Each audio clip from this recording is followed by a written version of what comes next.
Намногул азыркы сорт бул грушовка сорту. Подвой тоже М106. Форма мынакей мен силерге айтып кетейин, гүлдөй турган мүчүрлөр мынакей. Мынакей плодовый прутиктер деген мына ушулар болот. Жакыныраак көргөзүп койсоңуз мынакей.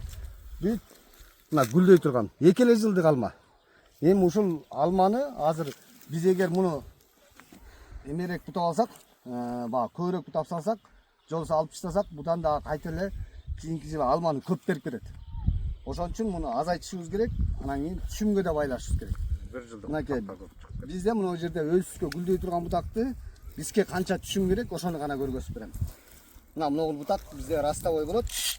Ал эми бул түшүм бере турган бутак. Көрдүңүздөрбү? Кый туурасынан өскөн. Ал эми мына могул будагы бой өсө турган бутак, бул болсо түшүм бере турган бутак. Эзиңиздерде болсун горизонтальный бутактарды, мага окшогон бутактарды бүт калтырыңыздар. Ошондо сиздер түшүмгө алманы тез келтиресиздер.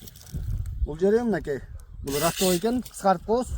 Бул жактан бутак чыгат. Кийинки жылы ушул жерден эле кайта түшүмдүү бутактар чыга баштайт. Бүчүрлөр.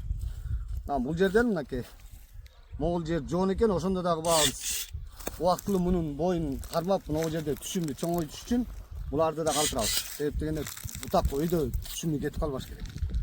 Мына бул жерде дагы ушундай калтырдык. Мына калтырдык. Бул жерде чыгып калабыз. Мына көрдүңүздөрбү? Бүт гүлдөй турган. Биягында ярус мынакей. Бул жерде открытый пространство, күн көрөт.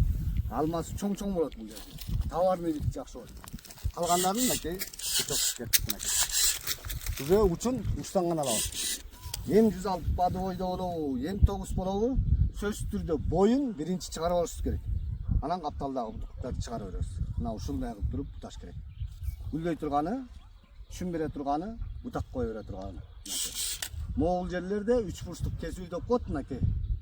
Булардын баарынан кайта дагы эндиги жылы 2-чи, 3-чү жарыштарды чыгарып кете беребиз. Керектүү бутактарды. Ушундай оңой эле.